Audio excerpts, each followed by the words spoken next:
present an incomplete case to the Senate and request the Senate to seek testimony from additional witnesses.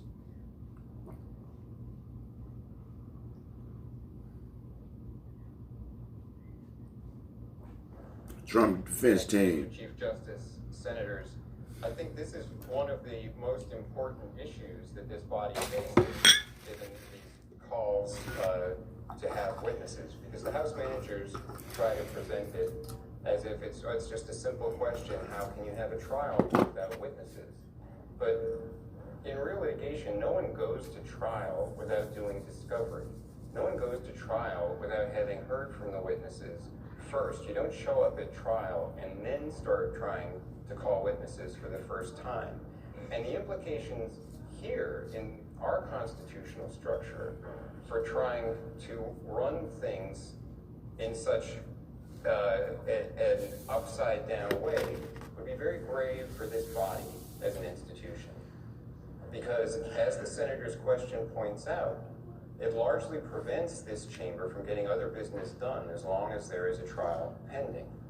And the idea that the House can do an incomplete job in trying to find out what witnesses there are, having them come testify, trying to find out the facts, just rush something through and bring it here as an impeachment, and then start trying to call all the witnesses, means that this body will end up taking over that investigatory task. And all of the regular business of this body will be slowed down, hindered, or prevented while that goes on. And it's not a question of just one witness. It's not a question, a lot of people talk right now about John Bolton, but the president would have the opportunity to call his witnesses just as a matter of fundamental fairness. And there would be a long list of witnesses. If the body were to go in that direction, it would mean this would drag on for months and prevent this chamber from getting its business done. There's a proper way to do things and an upside down way of doing things. And to have the House not go through a process that is thorough and complete, and to just rush things through in a partisan and political manner and then dump it onto this chamber to clean everything up, is a very dangerous precedent to be set. As I said the other day, whatever is accepted in this case becomes the new normal. If this chamber puts its imprimatur on this process, then that's the seal of approval for all time in the future. And if it becomes that easy for the House of Representatives to impeach a president of the United States, don't attempt to subpoena the witnesses, never mind litigation, it takes too long, but then leave it all to this chamber. And as I said the other day, remember, what do we think will happen if some of these witnesses are subpoenaed now that they never bothered to litigate about? Then there'll be the litigation now, most likely, and then that will take time while this chamber is still stuck sitting as a court of impeachment. That's not the way to do things. And it would forever change the relationship between the House of Representatives and the Senate in terms of the way impeachments operate.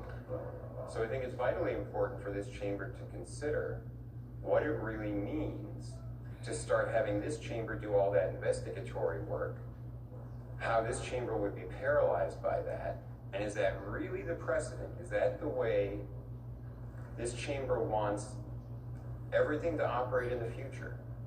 Once you make it that much easier, and we've said this on a couple of different points, both in terms of the standards for impeachable offenses, but also in terms of the process that's used in the House. You make it really way too easy to impeach a president, then this chamber is going to be dealing with that all the time. And as Minority Leader Schumer had pointed out, at the time of the Clinton impeachment, he was prophetic. As White House counsel pointed out the other day, once you start down the path of partisan impeachments, they'll be coming again and again and again.